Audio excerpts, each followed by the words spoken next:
नेपाल की यात्रा की, ये लोग नहीं जानते हैं इसलिए बता रहा हूं। मैंने कहा कि सिस्टम को जानने के लिए बहुत परिश्रम करना पड़ता है। नेपाल की यात्रा की राजीव गांधी ने अपनी पत्नी को लेकर, नेपाल गए, वो जाना चाहते थे मंदिर में अपनी पत्नी को लेकर, क्योंकि पशुपतिनाथ मंदिर के जितने पुजारी हैं सब भारतीय हैं, ध्यान रखिएगा। मैं उनको सैल्यूट करता हूं, किसी को नहीं जानता, नतमस्तक होता हूं उनके सामने, उनकी शक्ति देखिए। राजीव गांधी अपनी क्रिश्चियन पत्नी को लेकर मंदिर जाना चाहते थे, पंडित खड़े हुए, उन्होंने कहा प्रधानमंत्री राजीव गांधी जी, आप सनातनी हिंदू मां के बेटे हैं, आप पूजा कर सकते हैं, इस मंदिर की मर्यादा है कि इसमें गैर हिंदू नहीं जा सकता।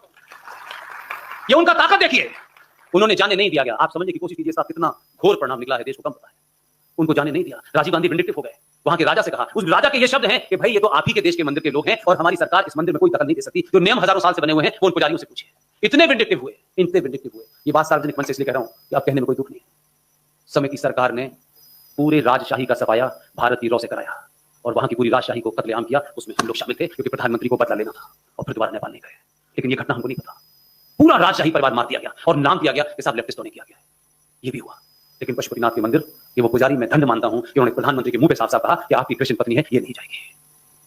घटनाओं को सही पर्सपेक्टिव में समझेंगे तब पता चलेगा कि छोटा मोटा मसला नहीं है। उसी मंदिर में पहली यात्रा करने प्रधानमंत्री की शपथ लेकर के पशुपतिनाथ मंदिर में गया, ये भरोसा दिलाने के लिए कि जो तुमने किया ये सही किया।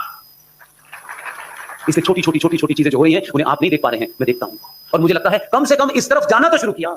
चाहे 2 चुनाव जीतने के बाद आपकी शक्ति के कारण कह लो या इस समाज के अंदर आई जागृति के कारण कह लो, हिंदू नाम का शब्द, सनातन नाम का शब्द 24 घंटे टेलीविजन पे गाया जा रहा है। जो सनातन के खिलाफ बोले, जो हिंदुत्व के खिलाफ बोले, बस उसका बटन बदल देना, टीआरपी कम हो जाएगी, मालिक निकाल देगा, मैंने तुम्हें नौकरी पर रखा है भाई साहब, टीआरपी कम कर दोगे तो मेरी दुकान बंद हो जाएगी, कल से राष्ट्रवाद चलाओ और हिंदू चलाओ, इसलिए चल रहा है।